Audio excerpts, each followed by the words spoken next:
মানুষের জীবনে উন্নতি লাভ করার জন্য তিনটি স্তম্ভের প্রয়োজন হয়। প্রথম স্তম্ভ শিক্ষা। এই শিক্ষা আমাদের জ্ঞান প্রদান করে।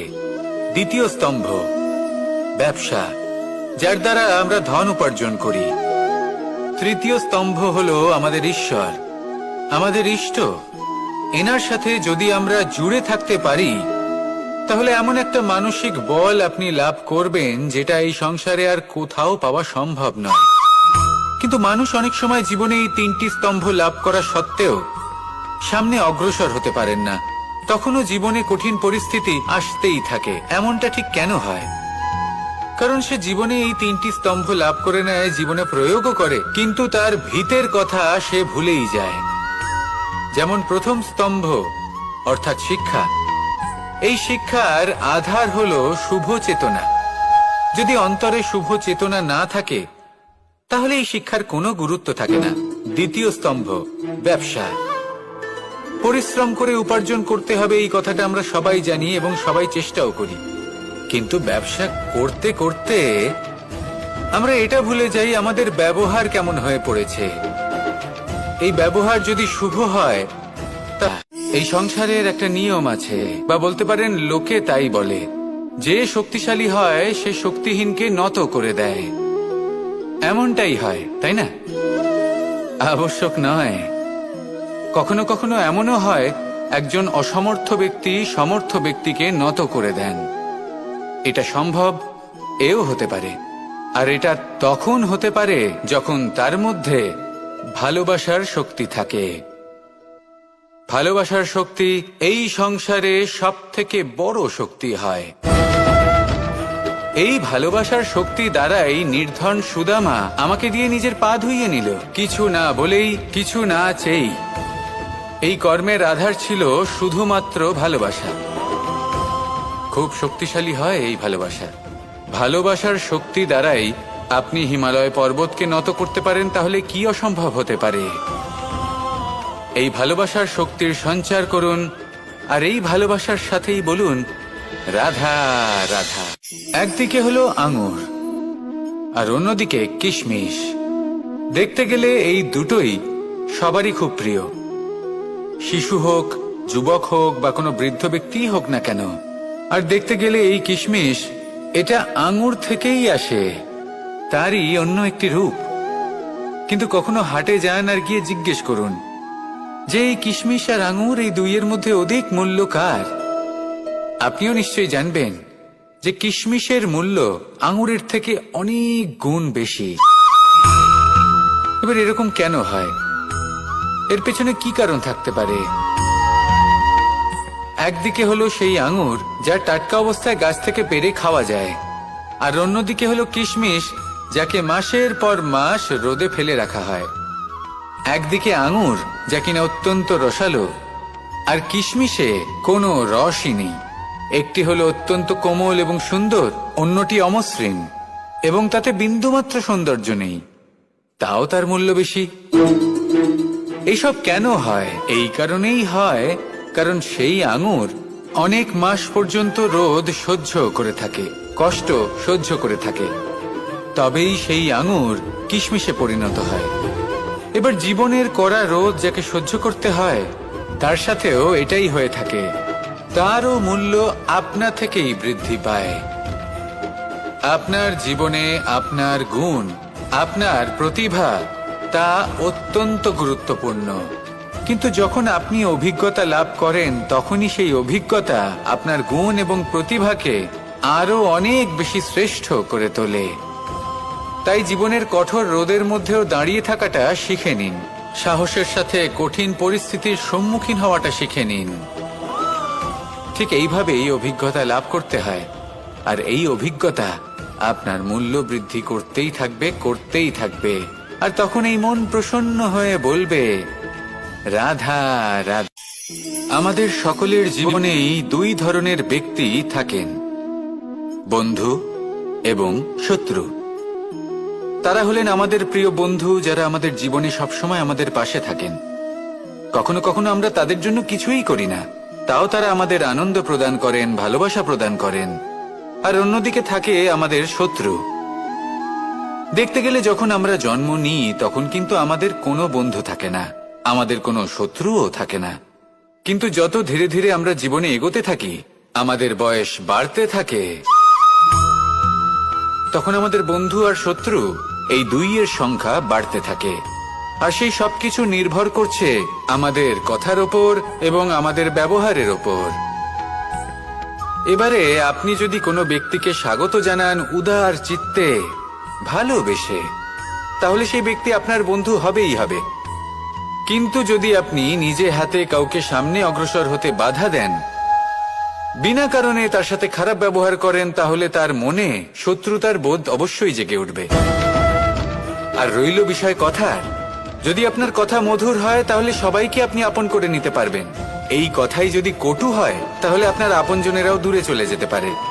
তাই নিজের কথার উপর সংযম রাখুন এবং নিজের আচরণ উদার করে তুলুন।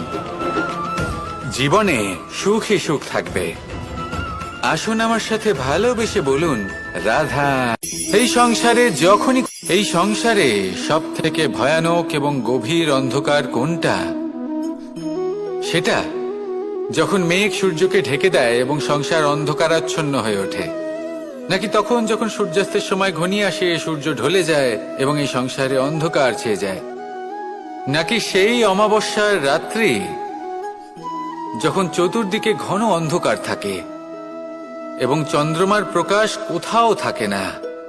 না, এই সংসারে সব থেকে বেশি ভয়ানক অন্ধকার হলো মানসিকতার অন্ধকার।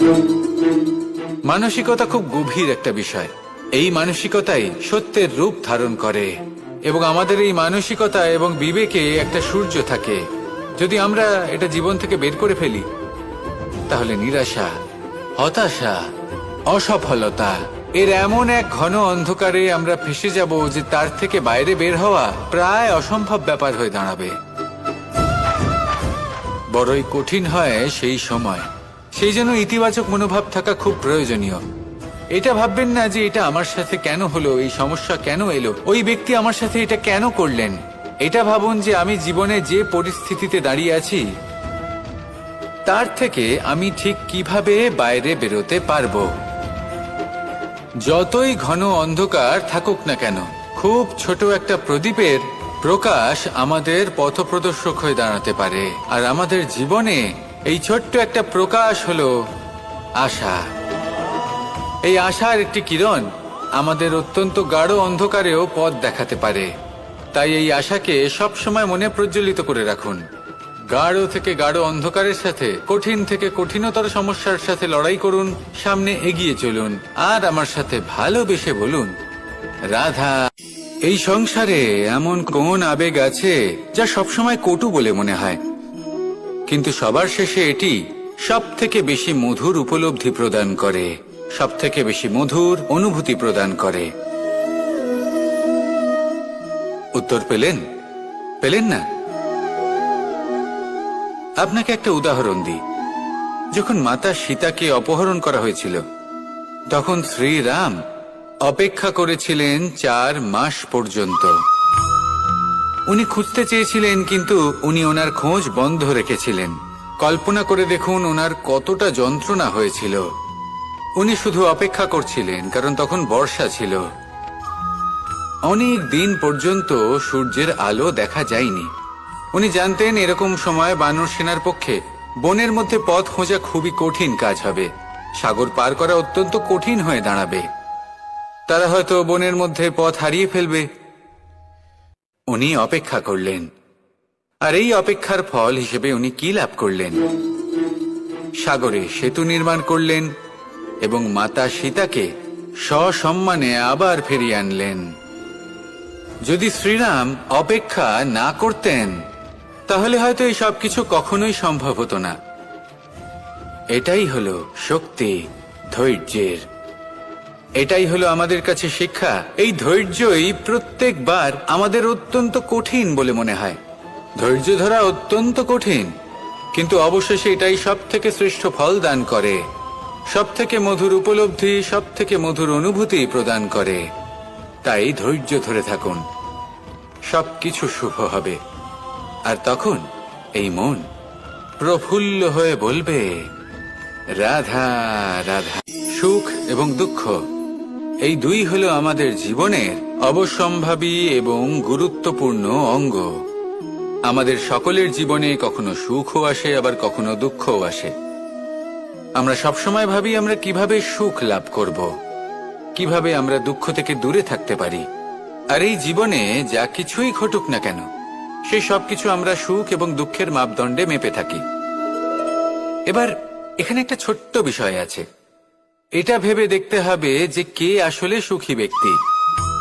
সুখী ব্যক্তি হলেন তিনি যিনি নিজের জীবনে নিজের কর্মের বিশ্লেষণ করে থাকেন, সেই বুঝে পদক্ষেপ নেন। উনি কি করতে চলেছেন সেটা উনি জানেন, আর যদি ওনার কোনো দোষ থাকে বা ভুল থাকে তাহলে সেগুলো শুধরে নিয়ে এগিয়ে চলেন। সেই জন্য উনি সুখী হন। অন্যদিকে যে ব্যক্তি দুঃখী, তিনি কি করেন?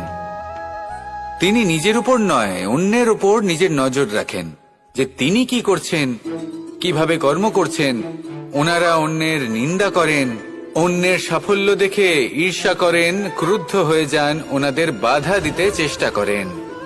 সেই জন্যই তো ওনারা দুঃখী হন। এই সংসারে এমন অনেক ব্যক্তি আছেন যারা এই কারণে দুঃখী নন যে তাদের জীবনে দুঃখ আছে। তারা এই কারণে দুঃখ পান কারণ অন্যের জীবন অনেক বেশি সুখের। দেখুন, শেষ পর্যন্ত আপনাকে নিজের কর্মের প্রতি মনোসংযোগ করতেই হবে, অন্যের প্রতি নয়। কারণ আপনার জীবনে আপনার কর্ম হলো এমন একটা জিনিস যা আপনার নিয়ন্ত্রণে আছে।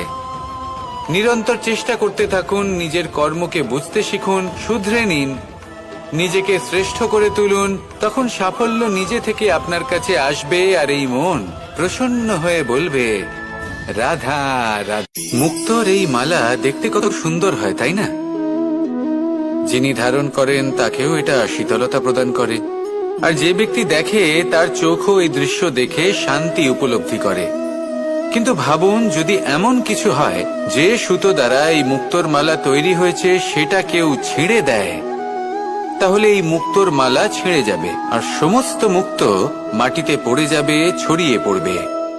তখন কি আমরা এটা ভাববো যে এটা তো মাটিতে পড়ে থাকা বস্তু, এটা আমি তুলবো না? ভাববো না, তাই না?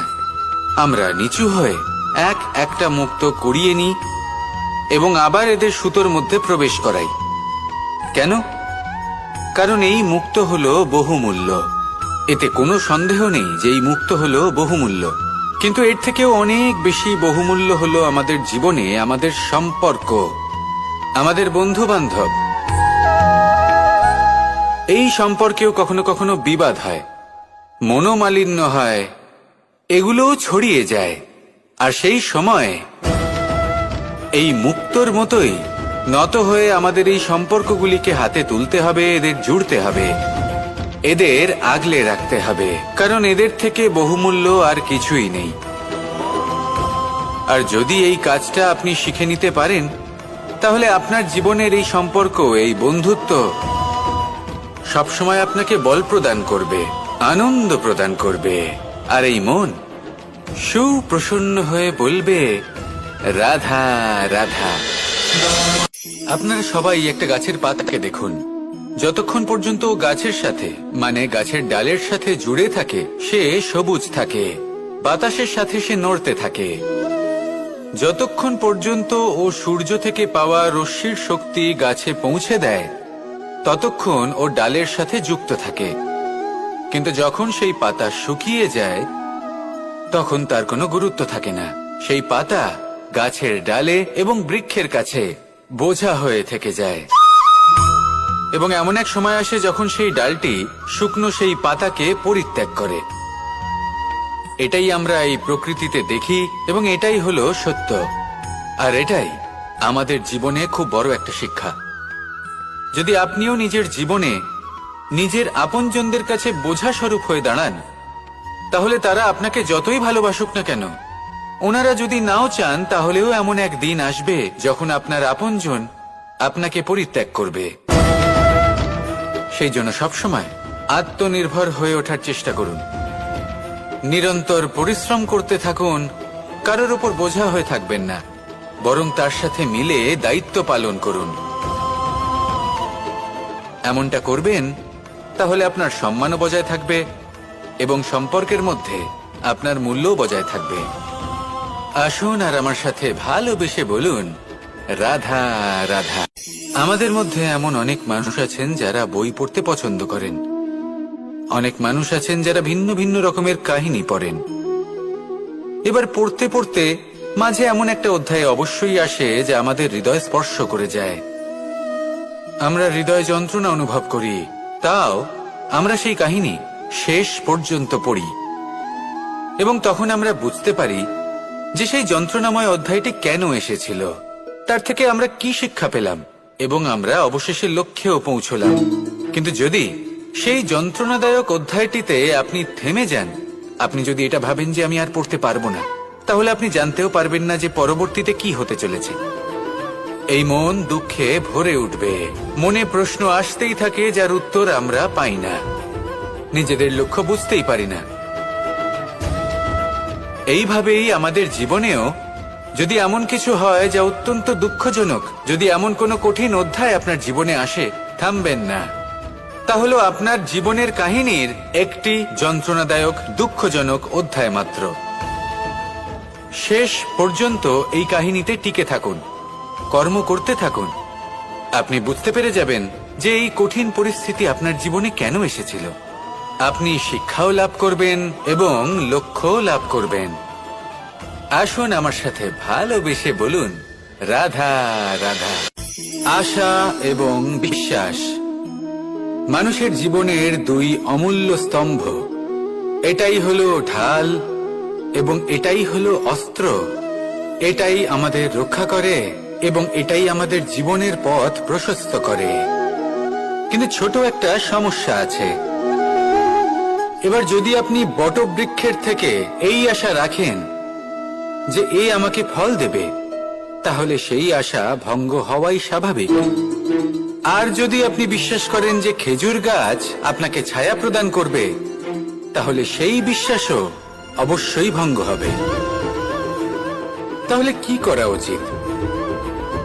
চোখ বন্ধ করে যে কাউকে বিশ্বাস করার আগে বা যে কারোর থেকে আশা রাখার আগে নির্বাচন করুন যে কার ওপর বিশ্বাস রাখতে চান, কার ওপর আশা রাখতে চান। তবে আমি তো বলবো যে বিশ্বাস করতে হলে নিজের ওপর করুন, যে এই সংসারে এমন কোনো কাজ নেই যা আপনি করতে পারেন না। আর শুধু কর্ম করতে থাকুন আর ভরসা রাখুন ঈশ্বরের ওপর, যে উনি আপনার কর্ম দেখবেন আর আপনাকে আপনার কর্মফল অবশ্যই দেবেন, আপনাকে সাফল্য দেবেন। যদি আপনার বিশ্বাস অটল হয়, নিরন্তর পরিশ্রম করেন, তাহলে ঈশ্বর কখনোই আপনার আশা ভঙ্গ হতে দেবেন না। আসুন আর আমার সাথে ভালোবেসে বলুন, রাধা। যখন মানুষের মৃত্যু হয় তখন কি হয়? অনেক সংখ্যক মানুষ শোক পালন করতে চলে আসেন। যে ব্যক্তি মৃত্যু লাভ করেছেন তার অনেক বস্তু থাকে যেগুলো তার প্রিয়, যেগুলো তিনি ব্যবহার করেছেন। তার শয্যা, তার বস্ত্র, তার আভূষণ সবকিছু তার থেকে বিচ্ছিন্ন করা হয় এবং খালি হাতে তাকে শ্মশানের উদ্দেশ্যে রওনা করা হয়। আমি আপনাকে এই প্রশ্ন করতে চাই, আপনি এই সংসারে কি অর্জন করেছেন? ধন সম্পত্তি, বস্ত্র, আভূষণ, এই সবকিছু যে আপনি অর্জন করেছেন, আপনার মৃত্যুর পরে তা আপনার থেকে দূর হয়ে যাবে। এর উত্তর হলো একটাই, আপনার কর্ম। শুধু সেটাই আছে যা একান্ত আপনার, আর শুধু সেটাই এই সংসার থেকে চলে যাওয়ার পরেও সংসারেই জীবিত থাকবে। যদি আপনি দুষ্কর্ম করেন, তাহলে এই সংসার আপনাকে একটি অনুচিত উদাহরণ হিসেবে মনে রাখবে যে এই ব্যক্তি খুব পাপী ছিল, অনুচিত কর্ম করতেন। যে পথে তিনি চলেছেন সেই পথে কারোর চলা উচিত নয়। সেখানেই যদি আপনি সৎকর্ম করেন, তাহলে সংসার চিরকাল এটাই বলবে যে খুব ভালো মানুষ ছিলেন, সবাইকে ভালোবাসতেন, সবাইকে সাহায্য করতেন, আমার খুব প্রিয় মানুষ ছিলেন। এটাই হলো শ্রেষ্ঠ কর্ম। সেই জন্য জীবনে শুধুমাত্র ধন সম্পত্তি, আভূষণ এই সব অর্জন করতে গিয়ে নিজের মনোনিবেশ করবেন না। শ্রেষ্ঠ কর্ম করুন। সংসার থেকে চলে যাওয়ার পরেও এই কর্মই এই সংসারে আপনাকে জীবিত রাখবে। আসুন আমার সাথে ভালোবেসে বলুন রাধা রাধা।